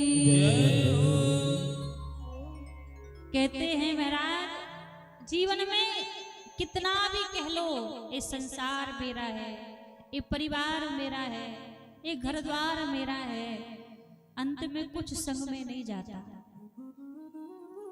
जीवन भर खूब धन रुपया माया पैसा जोड़ लो, पर एक बात हमेशा याद रखना कि भैया जाते समय जो 2 गज का कपड़ा होता है ना, उस कफन में कोई जेब नहीं होती कि आप सोचे कि थोड़ा सा छिपा कर रख लें, तो उसमें कोई जेब नहीं है। यहाँ जितना करोगे वो संसार के लिए है, लेकिन इस संसार के रुपया पैसा भगवान के बाजार में नहीं चलते। वहां कुछ चलेगा तो केवल भगवान का नाम। इसलिए कहा है, क्यों करता मेरा मेरा, यहाँ कुछ भी नहीं है तेरा। क्यों करता मेरा मेरा, यहाँ कुछ भी नहीं है तेरा। आप यदि सोचे घर हमारा है, तो घर वाले कभी विचार करते हैं, यदि प्राण त्याग दिए तो कोई बात नहीं, क्यों शमशान तक लेकर जाएं, घर में ही अग्नि दे देते हैं। घर तो इन्हीं का था ना, इन्होंने ही रुपया पैसा जोड़ जोड़ के बनाया है, तो क्यों शमशान तक जाएं, घर में ही निवास कर लेंगे। कोई रखता है घर में? कोई नहीं रखता। सब बोलेंगे भैया जल्दी करो, देरी हो रही है। इसलिए कुछ भी यहाँ नहीं है। क्यों करता मेरा मेरा, यहाँ कुछ भी नहीं है तेरा। क्यों करता मेरा मेरा, यहाँ कुछ भी नहीं है तेरा। एक दिन होगा भैया तेरा मरघट में डेरा। एक दिन होगा भैया तेरा मरघट में डेरा। जीवन भर जो एसी के कमरों में बंद रहे, एसी की गाड़ियों में जो चले हैं, जो कभी धूप में नहीं निकलते, जो कभी पर्दों से बाहर नहीं निकलते, अंत में उनका भी डेरा कहाँ होता है? शमशान में डेरा होता है। शमशान में कोई छत बनाकर नहीं आता कि इनको कहीं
ये बात स्मरण रखना है। इसीलिए कहा कुछ कमाई के ले जा रे, कुछ कमाई के ले जा रे।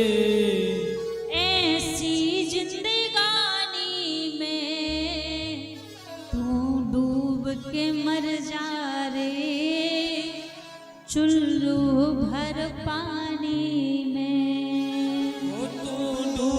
के मर जा रे चुल्लू भर पानी में। ऐसा सुंदर मनुष्य का शरीर पाकर भी भगवान के नाम की दौलत नहीं कमा पाए, कुछ अच्छे कर्मों को नहीं कमा पाए, कुछ लोगों को सुख नहीं दे पाए, प्रसन्नता नहीं दे पाए, तो ऐसे जीवन का कोई मतलब नहीं है। फिर ऐसा जीवन तो भैया फिर मुर्दे की भांति ही जीवन चल रहा है। ऐसे जीवन का कोई अस्तित्व नहीं है। यदि जीवन में कुछ अच्छे कर्म नहीं कर पाए, भगवान का नाम नहीं ले पाए, तो फिर हम जीवित थोड़ी ना हैं, फिर तो हम मरे हुए हैं, मुर्दे के समान हैं। इसलिए कुछ हो या ना हो जीवन में, भगवान की भक्ति हो, भगवान से प्रेम हो, भगवान से अनुराग हो, केवल वही हमारे साथ में जाना है और कुछ भी नहीं जाएगा। गोकर्ण जी आत्मदेव जी को समझा रहे हैं।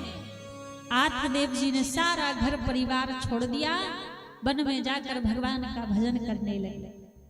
और गोकर्ण जी गए तीर्थ यात्रा पर। अब घर में केवल धुंधकारी और धुंधली ही बचे हुए थे। एक दिन धुंधकारी अपनी माँ धुंधली से बोला, मुझे धन ला कर दे, कहाँ छिपा कर रखा है, यदि धन लाकर नहीं देगी तो मैं तुझे मार दूंगा। धुंधली सोचने लगी कि अपने पुत्र के हाथों से मरने से तो अच्छा है कि मैं आत्महत्या कर लूं। धुंधली ने कुएं में कूदकर आत्महत्या कर ली, प्राण त्याग दिए अपने। अब घर में अकेला धुंधकारी रहता था, 5 गड़िकाओं को रख लिया, चोरी करने लगा, डाके डालने लगा। एक दिन राजा के घर से चोरी करके आया, बहुत सारा धन लेकर आया। अब 5 गड़िकाएं सोचने लगी कि धन तो आ गया है, लेकिन यदि राजा को पता लगा तो इसको भी पकड़ लेंगे और इसके साथ में हमें भी पकड़ लेंगे। तो 5 गड़िकाओं ने क्या किया, मिलकर रात्रि के समय में धुंधकारी को मार दिया। और धुंधकारी को मार के सारा धन लेकर भाग गए। अब हुआ क्या, जीवन भर कोई अच्छा काम नहीं किया था, पाप कर्म करता रहा, माता पिता को कष्ट देता रहा, मरने के बाद प्रेत बन गया, भूत बन के भटकने लगा। अब एक दिन गोकर्ण जी महाराज लौट कर आए और रात्रि का समय था, अपने घर में बैठकर भगवान का भजन कर रहे थे। उसी समय क्या हुआ, भयंकर भयंकर आवाजें आने लगी। जब आवाज आ रही है पर कोई दिखाई नहीं दे रहा, गोकर्ण जी ने क्या किया, अपने कमंडल में से जल लिया और थोड़ा सा जल सन्मुख फेंका। अब जैसे जल फेंका तो वो प्रेत परछाई स्वरूप में प्रकट हो गया। गोकर्ण जी बोले, आप कौन हैं, मुझे क्यों डरा रहे हैं? उस प्रेत में से, उस परछाई में से आवाज आई, अहम भ्राता तुदीसमी धुंधकारती नामता। कहा, मैं आपका ही बड़ा भाई धुंधकारी हूं, मेरी मुक्ति का कोई साधन खोजिए। जैसे कहा तो गोकर्ण जी बोले, अभी आप जाओ, मैं आपकी मुक्ति का साधन खोजूंगा। सुबह भोर की बेला हुई, सूर्य नारायण भगवान को प्रणाम किया और मुक्ति का साधन पूछा। तो सूर्य नारायण भगवान बोले, मुक्ति का, महाप्रेत की मुक्ति का तो एक ही साधन है, आप भागवत की कथा सुनाइए। अब जैसी भागवत की कथा सुनाने के लिए कहा, गांव वालों से कहकर गोकर्ण जी ने भागवत की कथा का आयोजन रखा। फिर गोकर्ण जी को बुलाया, गोकर्ण जी ने धुंधकारी को बुलाया। अब जैसे बुलाया तो भैया प्रेत तो हवा की भांति होता है। अब धुंधकारी सोचने लगा, मैं कहाँ बैठूं, कोई स्थान नहीं दिखा। जब कोई स्थान नहीं दिखा तो चारों तरफ देखने लगा। जैसे चारों तरफ देखा तो मंच की दाहिनी और एक सतग्रंथी बांस लगा था, उस बांस के अंदर आके धुंधकारी बैठ गया। एक दिन की कथा पूरी हुई, बांस की एक ग्रंथि फट गई। 2 दिन की कथा पूरी हुई, बांस की 2 ग्रंथियां फट गई। और जैसे 7 दिन की कथा पूरी हुई, बांस की 7 ग्रंथियां फट गई और धुंधकारी देव स्वरूप में प्रकट हो गया। भगवान के धाम से विमान आ गया धुंधकारी को लेने के लिए, और जैसे विमान में बैठकर जाने लगा, गोकर्ण जी महाराज ने रोका। पार्षदों से पूछने लगे, भैया एक बात बताओ, कथा तो हजारों लोगों ने सुनी है, पर विमान एक ही क्यों आया, सबके लिए विमान क्यों नहीं आया? पार्षद कहने लगे, कथा भले ही हजारों लोगों ने सुनी है, लेकिन मन से श्रद्धा से तो केवल मात्र इस कथा को धुंधकारी ने ही सुना है, इसलिए इसके लिए विमान आया। पार्षद कहते हैं, भैया श्रोता 3 प्रकार के होते हैं। कितने प्रकार के? 3 प्रकार के। उनमें से विमान केवल एक के लिए आता है, सबके लिए नहीं आता। ध्यान दीजिएगा, एक होते हैं श्रोता, और दूसरे होते हैं सरोता, और तीसरे होते हैं सोता। इन तीनों के गुण अलग अलग होते हैं। अब जो तीसरे नंबर के होते हैं सोता, इनके अंदर गुण कैसे होते हैं? ये लोग सबसे पहले कथा में आएंगे, अब कथा में आकर कोई बढ़िया सा स्थान देख लेंगे बैठने के लिए। स्थान कैसा देखेंगे? ज्यादा लोगों की नजर ना पड़े। जैसे भागवत जी की आरती हुई, आरती होकर बैठे। अब बैठते महाराज, जिनको अपने घर में 2-2, 3-3 नींद की गोलियां खाने से नींद नहीं आती, और ऐसे लोग यदि कथा में आकर बैठ जाए तो कथा होते ही, प्रारंभ होते ही 3 घंटे में 3 दिन की नींद पूरी कर लेते हैं। अब कथा में बड़ी मीठी नींद और आती है, हाँ, तो आकर कथा में सो जाते हैं। इनके लिए विमान नहीं आता। अच्छा, जानते हैं इसमें हमारी माताओं को तो बड़ी सुविधा होती है। कैसे होती है? अब माता जी ने डाल लियो लंबो घूंघट, अब थोड़ी ना बगल वाली मैया देख रही है कि कथा सुन रही है या सो रही है। अब गलती से कोई देख और ले और पूछ ले, अरे तुम कथा में आकर सो रही हो, तो जवाब भी तैयार रहता है। जवाब क्या देती है? अरे हम सो नहीं रहे थे, हम तो नेत्र बंद करके जिन भगवान की कथा चल रही है उनका ध्यान कर रहे थे। भैया यहाँ कथा तक हम अटके रहते हैं, वो ध्यान पर पहुंच जाती हैं। प्रेम से कहिए राधे राधे। अच्छा आप लोग तो बढ़िया है, आप तो गिनती के ही बैठे हुए सब कथा सुन रहे हैं। जगह जगह जाते हैं ना तो ऐसा होता है। तो जो कथा में आकर सो जाए उसके लिए भगवान के धाम से विमान नहीं आता, उसका कल्याण नहीं होता। कथा में सोना नहीं चाहिए आके, तो ये हो गए सोता, इनके लिए भगवान के यहाँ से विमान नहीं आता। और दूसरे कौन है? सरौता। अच्छा सरौता जानते हो किसे कहते हैं? सिपाही काटने वाला, जिससे सिपाही को काटते हैं उसे सरौता कहते हैं। अच्छा सरौता का काम क्या होता है? काटना, है ना। अब ऐसे लोग यदि कथा में आ जाएं, कथा में आकर बैठेंगे, अब बैठते ही तुरंत इनकी पंचायत चालू हो जाती है। ये गुण माताओं में ज्यादा दिखाई देते हैं। और तुरंत बैठ के पता है सबसे पहले क्या पूछेंगे? आप भोजन करके आई हो या फिर ऐसे ही आ गई हो? दूसरी माता जवाब दे देंगी हाँ हम तो भोजन करके आए हैं। अच्छा क्या बनाया था आज? वो बता भी देगी दाल भात बनाया था, दाल भात पाकर आए हैं। अच्छा 1 मिनट के लिए चुप हो जाएंगी, फिर बोलेंगी अरे ये तो भजन नहीं गा रही, कथा कथा ही सुनाती जा रही है। अब भैया 2-3 घंटे कथा चलेगी और 2-3 घंटे में इनके इतने प्रपंच हो जाएंगे कि ना जाने कितने दिन से इनको बात करने के लिए नहीं मिली थी, जो कथा में आकर बात करने को मिल रहा है। अपनी जीभ को कचर कचर कैंची की भांति चलाती ही रहेंगी और 3 घंटे कथा नहीं सुनेंगे चुपचाप। तो जिसके अंदर ये गुण दिखाई दे उसके लिए विमान नहीं आता। जो भगवान की कथा में आकर इधर उधर की बातें करे, इधर उधर की चुगली करे, इधर उधर की कमियां निकाले, तो ऐसे लोगों के लिए भी विमान नहीं आता। फिर कहा जो पहले नंबर के श्रोता, श्रोता के अंदर गुण कैसे होते हैं?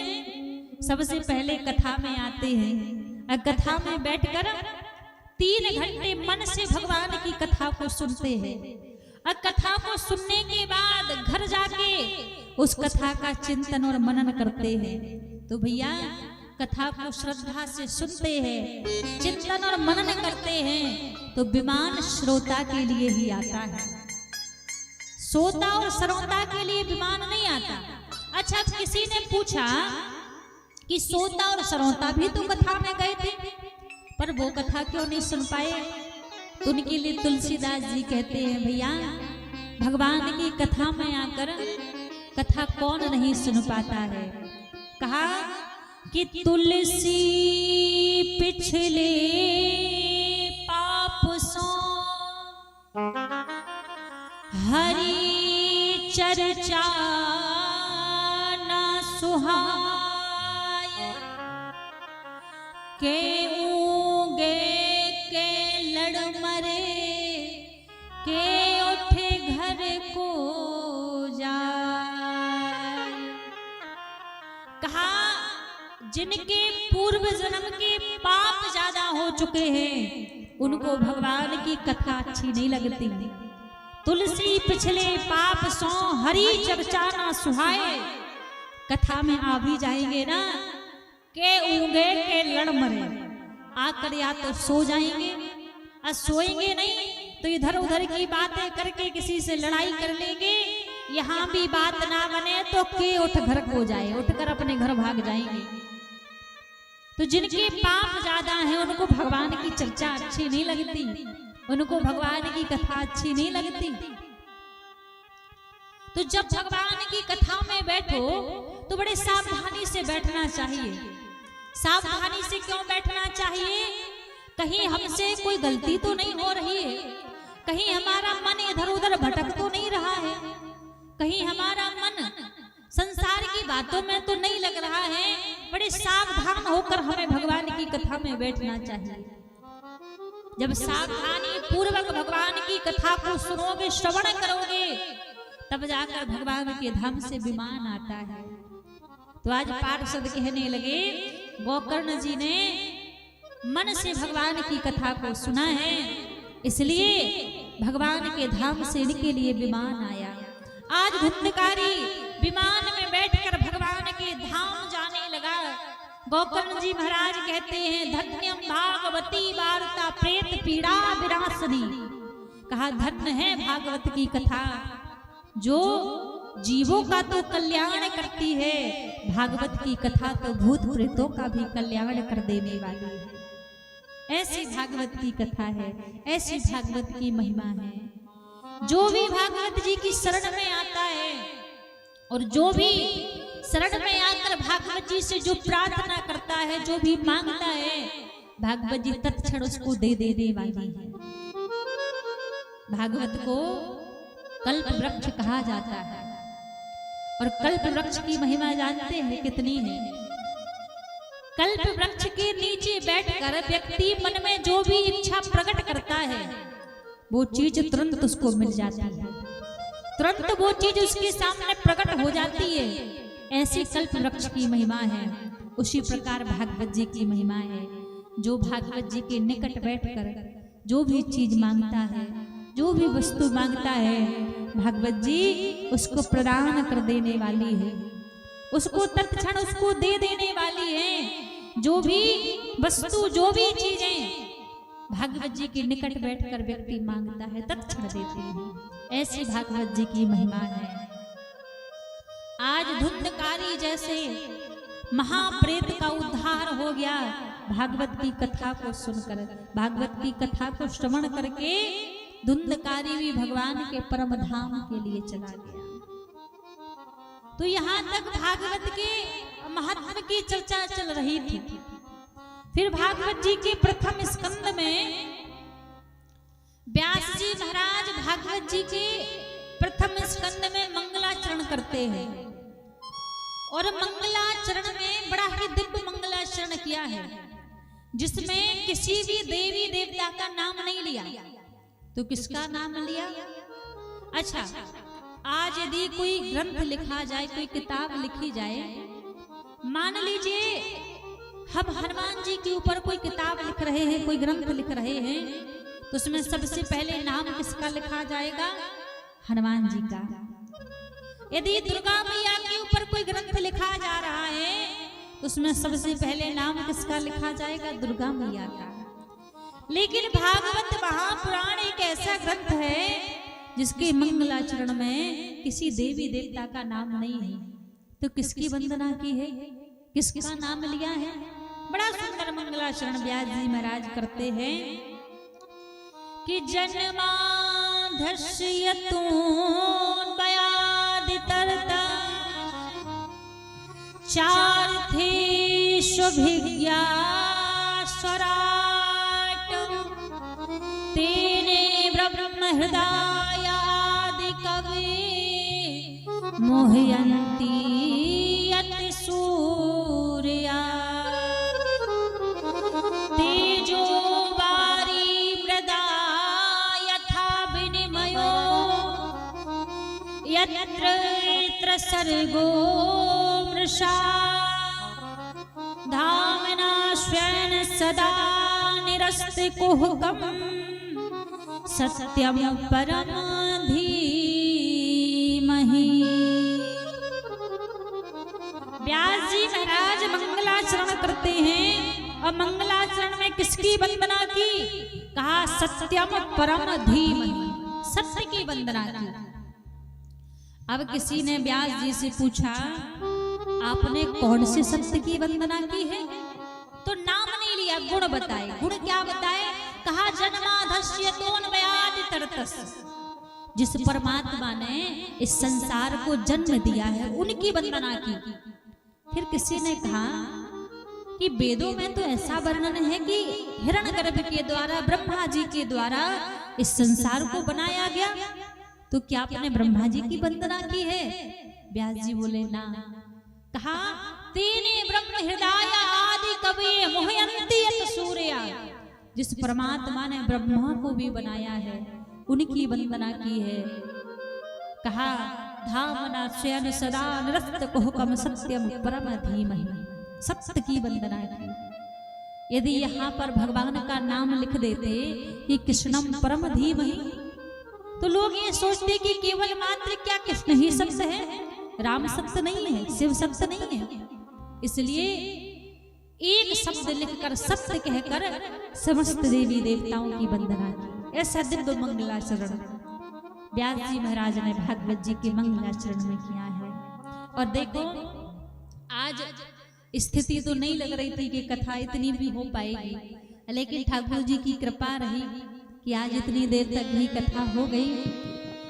लेकिन कल से भगवान की कृपा रही तो समय से कथा प्रारंभ होगी। 6 बजे से 10 बजे तक का समय दिया है, 10 साढ़े 10, और यदि लोग बैठे रहे, स्थिति ठीक रही तो 11:15 तक भी कथा चलेगी, कोई दिक्कत नहीं, हमें कोई परेशानी नहीं। आप जब तक बैठेंगे तब तक कथा चलेगी। तो आज तो बारिश के कारण स्थिति नहीं हो पाई कि समय से कथा नहीं प्रारंभ हो पाई, पर जितनी भी कथा हुई ये भी नहीं लग रहा था कि इतना भी हो जाएगा, पर भगवान की कृपा से इतना भी हुआ, वो भी बड़ी कृपा है प्रभु की। तो आइए सभी लोग अपने स्थान पर खड़े हो जाएं, थोड़ी देर मिलकर भगवान का नाम गाते हुए आज आरती की ओर चलेंगे। आरती कर आज की कथा विश्राम करेंगे। कल पुनः बड़ी सुंदर सुंदर झांकियों के साथ में कल की कथा श्रवण करेंगे, और बड़ी सुंदर झांकी के साथ में भगवान भोलेनाथ और माता पार्वती का विवाह उत्सव इसी प्रांगण में बड़े ही धूमधाम से हम आप सभी मनाएंगे। भगवान शंकर भूत प्रेतों के साथ कल यहाँ पर जयपुरा की पावन नगरी में माता पार्वती को ब्याहने बारात लेकर आएंगे। तो झांकी के द्वारा कल विवाह उत्सव यहीं पर मनाएंगे भगवान का। बड़ी सुंदर सुंदर कथाओं को हम कल श्रवण करेंगे। आइए थोड़ी देर मिलकर भगवान का नाम गाते हुए फिर आज की कथा को विश्राम की ओर चलेंगे।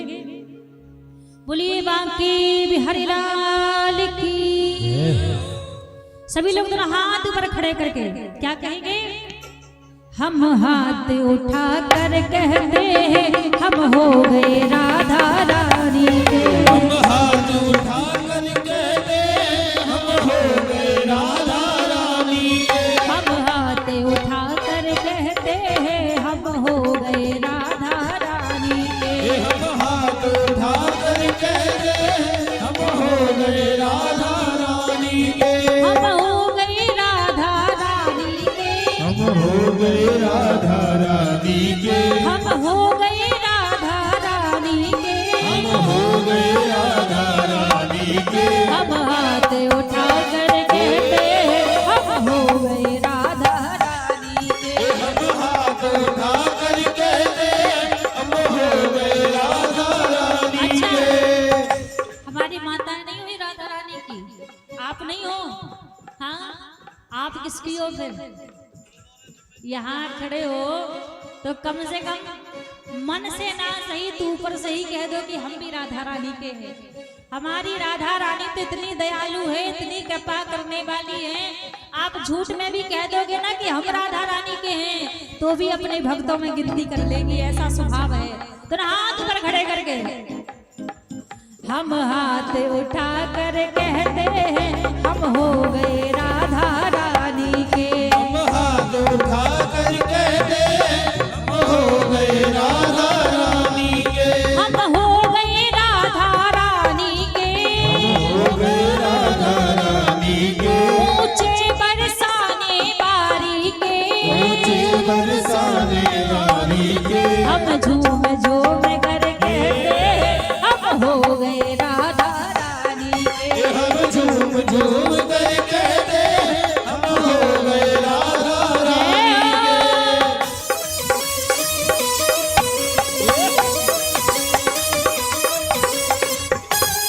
बरसाने वाली की।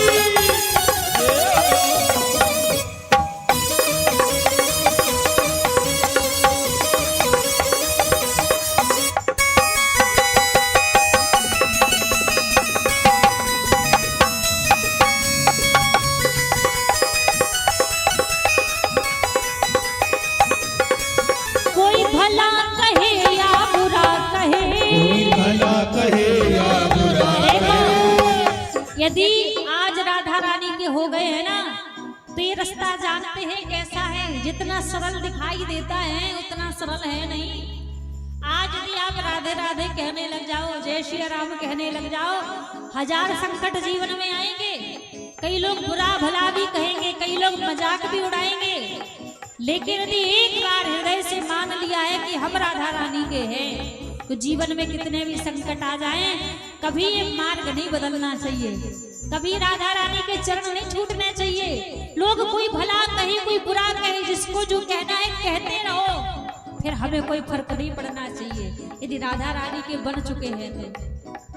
कोई भला कहे या बुरा कहे, भला कहे या बुरा कहे, भला कहे या बुरा कहे, भला कहे या बुरा कहे, आज कहता हो सो कहता रहे, आज कहता हो सो कहता रहे, अब झूम झूम कर कहते हम हो गए राधा रानी के, हम झूम झूम कर कहते हैं हम हो गए राधा रानी के, अब हाथ उठा कर कहते हैं हम हो गए राधा रानी के, हम हाथ उठा कर कहते हैं हम हो गए राधा राधा रानी सरकार की।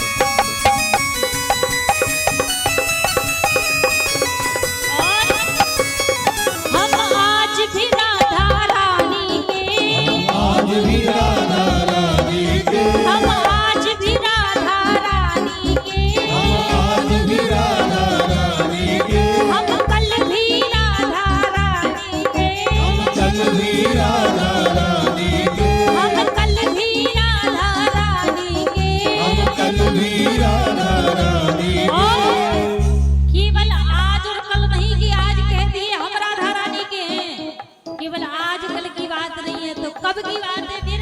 एक बार दोनों हाथ ऊपर खड़े कीजिए सभी लोग, अब क्या कहेंगे?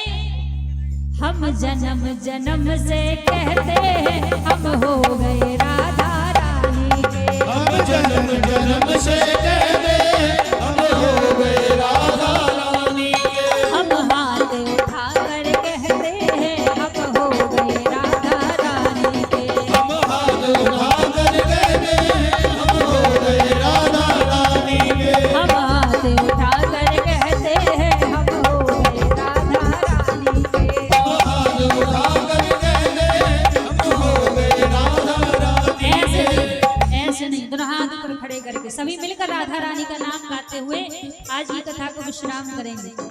अरे मैया आप ही हाथ ऊपर कर लो, सीधे सीधे हाथ करके। जय राधे राधे राधे राधे राधे राधे राधे राधे राधे राधे राधे राधे राधे राधे राधे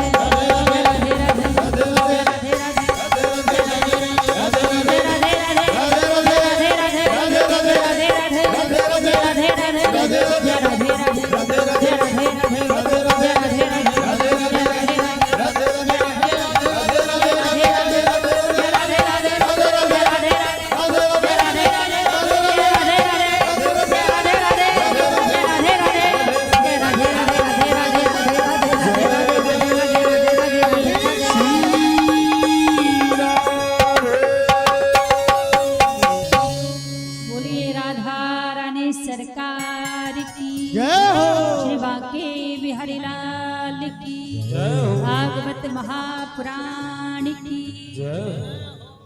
आइए अब सभी लोग आरती की ओर चलेंगे।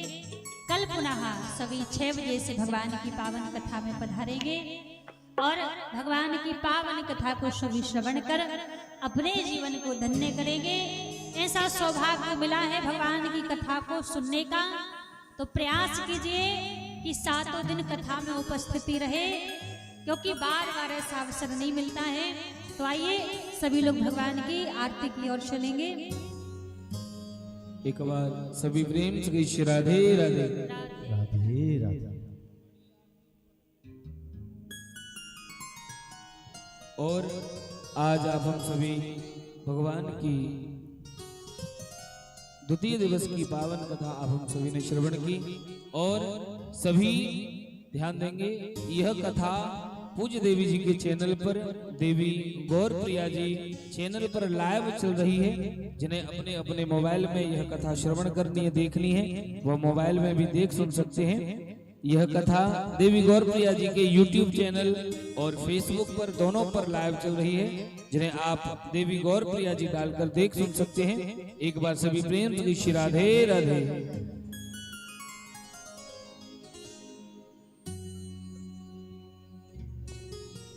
हरि ओम नः चंद्रमानसोजादिचक्षुः सूर्यो अजायतः श्रोत्रा द्वादश प्राणजमुखः धुरिन जायतः।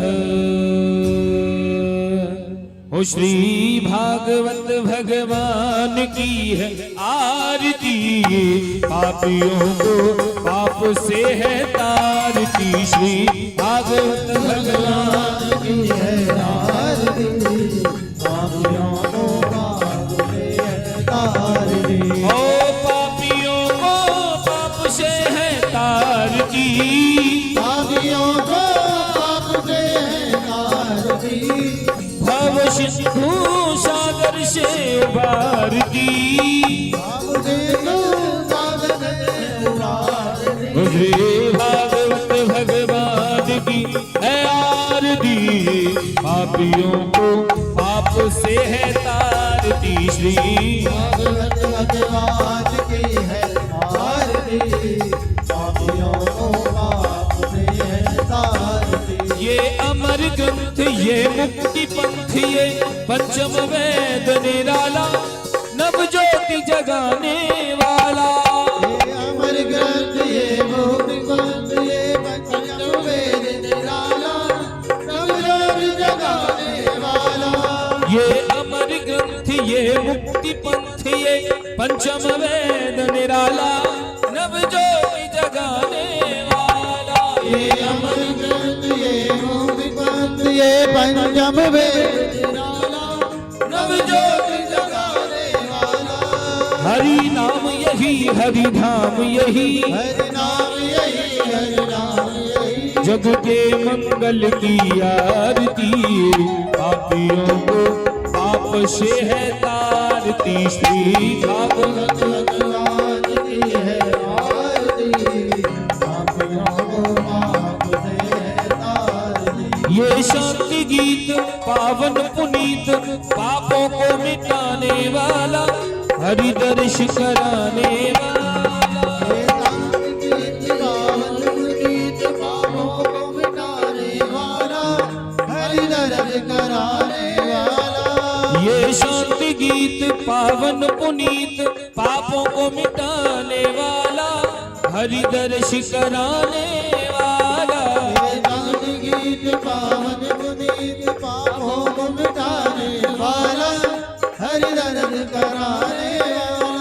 ये सुख करणी, ये दुख हरणी, ये सुख करणी, ये दुख हरणी। श्री मधुसूदन की आरती, पापियों को पाप से है तारती। श्री भागवत भगवान की है आरती, पापियों को पाप से है तारती।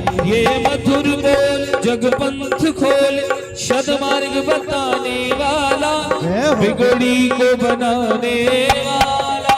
ये मधुर बोल जग पंथ खोल, सदमार्ग दिखाने वाला, बिगड़ी को बनाने वाला। श्री राम यही, घनश्याम यही, श्री राम यही, घनश्याम यही, घनश्याम यही, मेरे राम यही। घनश्याम यही, मेरे राम यही। प्रभु महिमा की है आरती, है पापियों को पाप से है तारती। श्री भागवत भगवान की है आरती, पापियों को पाप से है तारती। और कर्पूर गौर करुणावतार, संसार सार भुजगेंद्रहार,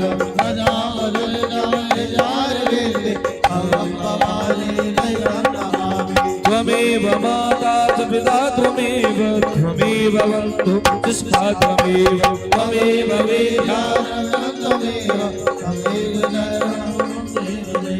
त्वमेव सर्वं मम देवदेव त्वमेव सर्वं मम देवदेव। एक बार पुनः दोनों हाथ उठाएंगे, सभी दोनों हाथ उठाकर महामंत्र बोलेंगे और आज की कथा विश्राम करेंगे। सभी दोनों हाथ उठाएंगे और दोनों हाथ उठाकर महामंत्र बोलेंगे। ओ हरे कृष्णा कृष्ण कृष्णा हरे हरे, हरे राम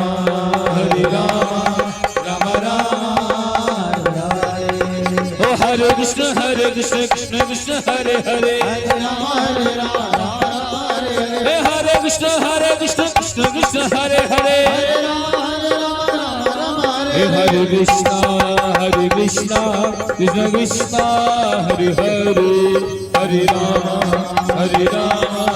राम राम हरे हरे, कृष्ण कृष्ण हरे हरे, राम राम हरे